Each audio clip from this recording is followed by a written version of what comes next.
আসসালামু আলাইকুম। দেখতে দেখতে চলে আসলো ১০ মহরম, আশুরার দিন। পবিত্র আশুরার দিন, ২০২৪ সালের আশুরার দিন। আশুরার দিনে কিছু করণীয় কাজ। আশুরার দিনে রোজা রাখা মানে ১০ মহরম ১৭ জুলাই ২০২৪।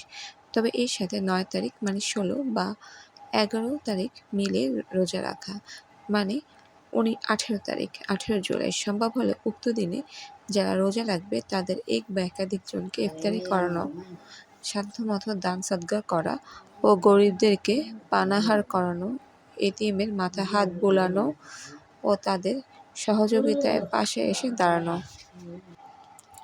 নবী করিম সাল্লাল্লাহু আলাইহি সাল্লাম ইরশাদ করেন, তোমরা আশুরার দিনে রোজা রাখো। তবে এই ক্ষেত্রে ইহুদীদের থেকে ভিন্নতা অবলম্বন করতেন। তোমরা আশুরার পূর্বে অথবা পরের দিন সহ রোজা রাখবে। এই দিনে বেশি বেশি তওবা ইস্তিগফার করবে এবং তওবার নামাজ পড়বে। আল্লাহ তাআলার কাছে মন খুলে দোয়া করবে যাতে আল্লাহ তাআলা তোমার তওবা কবুল করেন। কারণ নবী করিম সাল্লাল্লাহু আলাইহি সাল্লাম ইরশাদ করেন, মুহররমের হলো আল্লাহ তাআলার নিকট একটি মর্যাদাবান মাস।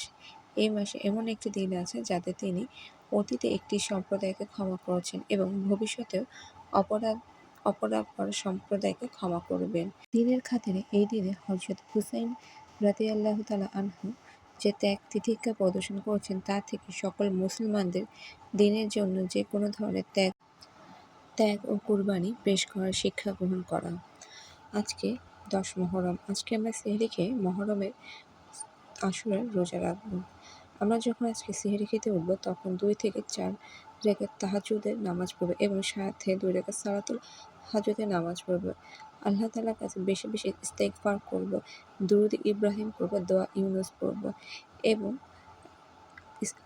আসমাউল হুসনা পড়ে আল্লাহ তাআলার কাছে ইসমে আজম পড়ে আল্লাহ তাআলার কাছে অন্তরের অন্তঃস্থ থেকে আল্লাহ তাআলার কাছে ক্ষমা চাবো, তওবা করব এবং নিজেদের মনোবাসনা পূরণের জন্য ২ রাকাত সালাতুল হাজত পড়ে আল্লাহ তাআলার কাছে কান্নাকাটি করে চোখের পানি ফেলে আল্লাহ তাআলার কাছে দোয়া করব যেন আল্লাহ তাআলা আমাদের কাঙ্ক্ষিত জিনিসটি দিয়ে দেয়।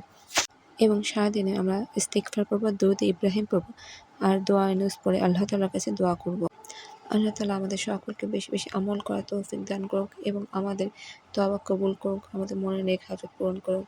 আমিন সুম্মা আমিন। আল্লাহ হাফিজ।